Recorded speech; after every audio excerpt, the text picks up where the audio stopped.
அதே போன்றுதான் இன்றைய தினம் ஊர்காவல்துறை பிரதேச செயலர் அவர்களுக்கு சின்னமடு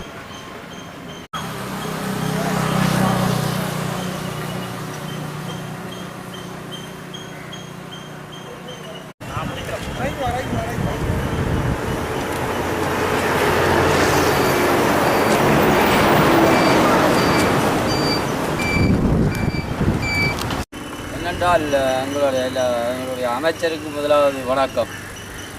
அடுத்தது எங்களுடைய பிரதேச செயலர் அம்மாவுக்கும் வணக்கம். எங்களுடைய இந்த அயல் கிராம ஆகிய மெலிஞ்சுமின தொழிலாளர்கள் அடுத்த கிராம தொழிலாளிகளுக்கு இடைஞ்சலான ஒரு அட்டைப்பட்டியை கட்டி அது ஏக்கர் கணக்கில் மேடுகளை பிடிச்சி அட்டைப்பட்டியை கட்டி எங்களுடைய உழைப்பையும் எங்களுடைய வாழ்வாதாரத்தையும் பலதாக்குற ஒரு தொழில் அந்த அட்டைப்பட்டி. அப்பேற்பட்ட அட்டைப்பட்டி எங்களுடைய பிரதேசத்துக்கோ எங்களுடைய ஏரியாவுக்கோ எங்களுடைய கடலிலேயோ எங்களுடைய தொழில் பரப்பிலேயோ தேவையற்றது உண்டு. நீங்கள் இப்போ அது சம்மந்தமாக என்ன செய்திருக்கிறீங்க இன்றைக்கி? நாங்கள் அவையில் அந்த தனிநபர் அதை செய்கிறேன்னு கேள்விப்பட்டு நாங்கள் அம்மாவுக்கு லெட்டர் கொண்டு கொடுத்துருக்குறோம். மெலிஞ்சுமுன சார்ந்த இந்த கடத்தொழிலாளர் சங்க தலைவர் இப்போ என்னோட பேசிட்டு போகிறேன். நாங்கள் அதுக்கான அனுமதி கொடுக்க இல்லை. எங்களுடைய லெட்டர் கேட்டின்படி நாங்கள் அதை செய்ய இல்லை. எங்களுடைய அனுமதியின்றி மெலிஞ்சுமுன கடத்தொழில் சங்கத்தின் அனுமதியின்றி அவர் தனிப்பட்ட ரீதியாக இதை செய்கிறார். அவர் சொன்னால் நீங்கள் எடுக்க வேண்டிய நடவடிக்கையை நீங்கள் எடுங்க, இதை நீங்கள் தெரிவிங்கொண்டு மெலிஞ்சுமுன கடத்தொழிலாளர் சங்க தலைவர் சொல்லியிருக்கிறேன். அவர்கிட்ட நீங்கள் அவர்கிட்ட இதுக்கு நாங்கள் தனிப்பட்ட நபருக்கு நாங்கள் இடமே அளிக்க இல்லை. அவர் தனிப்பட்ட அதை செய்கிறார். அவருடைய பேர் என்ன? லட்சுமணன் என்றது தனிப்பட்ட தொழிலாளி. அவர் தனிப்பட்ட தட்ட பணமோ அல்ல என்னமோ எங்களுக்கு தெரியல. அவர் அதே போன்றுதான் இன்றைய தினம் ஊர்காவல்துறை பிரதேச செயலர் அவர்களுக்கு சின்னமடு கடற்றொழிலாளர் கூட்டுறவு சங்கம், மெலிஞ்சுமுனை கடற்றொழிலாளர் கூட்டுறவு சங்கம், தம்பாட்டி கடற்றொழிலாளர்கள் ஆகியோர் இணைந்து கடற்தொழில் அமைச்சினால் விதைக்கப்படுகின்ற சீன நாட்டு கடல் அட்டை பண்ணைகளை இந்த பிரதேசங்களிலே ஆழங்குடைந்த கடலிலே பாரம்பரிய மீன்பிடியாளர் மீன்பிடிக்கிற இடங்களிலே அனுமதிகளின்றி விஞ்ஞான ரீதியான ஆய்வுகளுமின்றி விதைக்கப்படுவதை நிறுத்த வேண்டும் என்று 2 மகஜர்களை கொடுத்திருக்கிறார்கள். ஊர்காவற்றை J56 கிராம அலுவலர் பிரிவைச் சேர்ந்த கடற்றொழிலாளர்களும் சின்னமடு கடற்றொழில் சங்கத்தைச் சேர்ந்தவர்களும் அதே போன்று மெலிஞ்சுமுனை கடற்தொழிலாளர் சார்பாக வாய்மூலமான அறிக்கையையும் பிரதேச செயலரிட்டே விட்டிருக்கிறார்கள். எங்களுக்கு இந்த கடல் அட்டை பண்ணை என்பது எங்களுடைய கடல் சூழலுக்கும் எங்களுடைய கடல் பிரதேசத்துக்கும் பொருத்தமற்றது. இந்த 4 பேர் உழைக்கிறதுக்காக 400 பேருடைய வாழ்வாதாரங்கள் அளிக்கப்படுகிறது. அதனை பிரதேச செயலர் ஆய்வு செய்து இதை நிறுத்த வேண்டும் என்ற ஒரு கோரிக்கை கடிதத்தை நாங்கள் விடுத்திருக்கின்றோம். அதே போன்றுதான் மெலிஞ்சுமுனை பிரதேசத்திலே பெரும் ஒரு வர்த்தகர், 5 பிள்ளைகள், வெளிநாட்டிலே பெரும் தொழிலதிபர் ஒரு ஆள் எந்தவித அனுமதியுமின்றி யாருடைய அனுமதியுமின்றி கடலிலே கொன்று போய் தற்பொழுது அட்டைப்பண்ணை அமைத்துக் கொண்டிருக்கின்றார். அதனை அந்த சங்கமும் அந்த பிரதேச செயலரிட்டை முறையிட்டிருக்கு. இன்று பிரதேச செயலகத்திலே துறை சார்ந்த திணைக்களங்கள் இது தொடர்பாக கூடி நடவடிக்கை எடுப்பதற்கு முன்பாகவே இந்த மக்கள் இந்த விஷயத்தை அவர்களுக்கு தெரியப்படுத்தி இருந்தும் எந்த பொறுப்பு வாய்ந்த திணைக்களமோ அல்லது பொறுப்பு வாய்ந்த அதிகாரிகளோ ஒரு கரையோர மீனவென்ற அல்லது ஒரு சமூகத்தின் பாதிப்பு என்று ஒரு அனுமதி இல்லாமல் சட்டவிரோதமாக செய்கிற தொழில் பண்ணை அடைக்கிறார்கள் என்று கூறியும் கூட எந்த நடவடிக்கையும் இன்றி அத்தனை திணைக்கள தலைவர்களும் வாகனத்தில் வந்தார்கள், ஏசியை போட்டார்கள், ஏறி தங்களுடைய அடுத்த அலுவலகத்துக்கு போறார்கள். மீனவ மக்கள் நாங்கள் இன்று தெருவிலே நிற்கின்றோம், வீதியோரத்திலே நிற்கின்றோம். தயவு செய்து எங்களுடைய துறை சார்ந்த அதிகாரிகளே, ஊர்காவற்றை பிரதேச செயலர் அவர்களே, மாவட்ட கடற்தொழில் திணைக்கள உதவி பணிப்பாளர் அவர்களே, கரையோரம் பேணல் திணைக்களத்தின் அதிகாரி அவர்களே, நெக்டா நிறுவனத்திலே இருந்து வந்த பொறுப்பு வாய்ந்த அதிகாரி அவர்களே, நீங்கள் மக்களுடைய குரலையும் இந்த கடல் சூழலையும் பாதுகாத்து இந்த மக்களுடைய அனுமதி இல்லாத அமைக்கிற சட்டவிரோத பண்ணையை நிறுத்த முடியாத ஒரு அதிகாரிகளாக நீங்கள் சேவையாற்றுவீர்கள் என்றால் இலங்கை நிர்வாக சேவை இதுதானா, ரணில் ஆட்சியினுடைய வெற்றி இதுதானா என்று மக்கள் எண்ண தோன்றுகின்றது. எனவே நான் ஒரு தொழிற்சங்க வடமாகாண இணைப்பாளர் என்ற ரீதியிலே இந்த துறை சார்ந்த திணைக்கள தலைவர் அவர்களையும் மன்றாட்டமாக கும்பிட்டு கேட்கின்றேன். நீங்கள் மக்களுக்காக வேலை செய்யுங்கோ, ஜனநாயகத்துக்கு வேலை செய்யுங்கோ. ஒரு பாரம்பரிய கடற்றொழில் சிறு தொழிலாளர்களுடைய உரிமையை பாதிக்கின்ற செயல்பாட்டுக்கு நீங்கள் தொடர்ந்து அங்கீகாரம் வழங்கி கொண்டிருக்கிறீர்கள். எங்கள் பாதிப்பையோ எங்கள் குரல்களையோ நீங்கள் செவிசாய்க்கவில்லை என்று இது எங்களுக்கு வேதனை அளிக்கின்றது. உங்களுடைய பிள்ளைகளுக்கும் ஏனைய மக்களுக்கும் விலங்கு போசாக்கை வழங்குகின்ற ஒரு சமூகம் இன்று பாதிக்கப்பட்டு தெரு தெருவாக ஒரு அலைகிற நிலையிலே அரசு அதிகாரிகள் ஏசியிலும் அலுவலகத்திலும் வரிப்பணத்திலே பெறுகிற வாகனத்திலும் சொகுசா வாழ்கிறார்கள். இன்று கூட்டம் போட்ட அத்தனை அதிகாரிகளுக்கும் துணிவிருக்கா இந்த அனுமதியற்ற மெலிஞ்சுமுனையிலே அனுமதியற்ற ஒரு முதலாளி இந்த கடலட்ட பண்ணையை நிறுத்துவதற்கு துணிவில்லாமல் கலைந்து சென்றதென்றது வேதனை அளிக்கின்றது. இதுதான் அரச நிர்வாகமா என்பதை ஆளுநர் இருக்கிறாரா இல்லையா? இருந்தால் ஆளுநர் அம்மணி அவர்களே, நீங்கள் இந்த அனுமதி இல்லாமல் நடக்கின்ற செயல்பாட்டை பிரதேச செயலருக்கு முறையிட்டிருக்கின்றோம், கடத்தொழில் பரிசோதகருக்கு முறையிட்டிருக்கின்றோம்.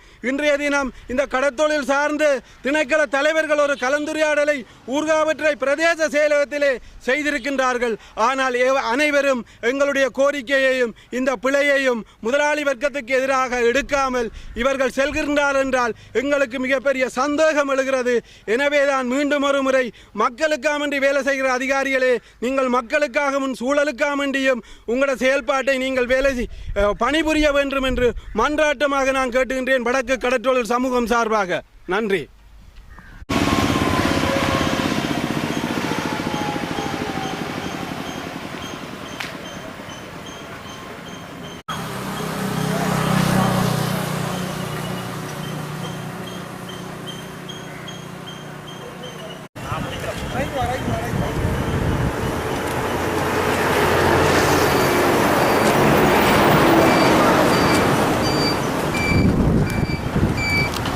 என்னென்றால் எங்களுடைய அமைச்சருக்கு முதலாவது வணக்கம். அடுத்தது எங்களுடைய பிரதேச செயலர் அம்மாவுக்கும் வணக்கம். எங்களுடைய இந்த அயல் கிராம ஆகிய மெலிஞ்சுமின தொழிலாளர்கள் அடுத்த கிராம தொழிலாளிகளுக்கு இடைஞ்சலான ஒரு அட்டைப்பட்டியை கட்டி அது ஏக்கர் கணக்கில் மேடுகளை பிடிச்சி அட்டைப்பட்டியை கட்டி எங்களுடைய உழைப்பையும் எங்களுடைய வாழ்வாதாரத்தையும் பலதாக்குற ஒரு தொழில் அந்த அட்டைப்பட்டி. அப்பேற்பட்ட அட்டைப்பட்டி எங்களுடைய பிரதேசத்துக்கோ எங்களுடைய ஏரியாவுக்கோ எங்களுடைய கடலிலேயோ எங்களுடைய தொழில் பரப்பிலேயோ தேவையற்றது உண்டு. நீங்கள் இப்போ அது சம்மந்தமாக என்ன செய்திருக்கிறீங்க இன்றைக்கி? நாங்கள் அவையில் அந்த தனிநபர் அதை செய்கிறேன்னு கேள்விப்பட்டு நாங்கள் அம்மாவுக்கு லெட்டர் கொண்டு கொடுத்துருக்குறோம். மெலிஞ்சுமுனை சார்ந்த இந்த கடத்தொழிலாளர் சங்க தலைவர் இப்போ என்னோட பேசிட்டு போகிறேன். நாங்கள் அதுக்கான அனுமதி கொடுக்க இல்லை. எங்களுடைய லெட்டர் கேட்டின்படி நாங்கள் அதை செய்ய இல்லை. எங்களுடைய அனுமதியின்றி மெலிஞ்சுமுனை கடத்தொழில் சங்கத்தின் அனுமதியின்றி அவர் தனிப்பட்ட ரீதியாக இதை செய்கிறார். அவர் சொன்னால் நீங்கள் எடுக்க வேண்டிய நடவடிக்கையை நீங்கள் எடுங்க, இதை நீங்கள் தெரிவிங்கொண்டு மெலிஞ்சுமுனை கடத்தொழிலாளர் சங்க தலைவர் சொல்லியிருக்கிறேன். அவர்கிட்ட இதுக்கு நாங்கள் தனிப்பட்ட நபருக்கு நாங்கள் இடமே அளிக்க இல்லை. அவர் தனிப்பட்ட அதை செய்கிறார். அவருடைய பேர் என்ன?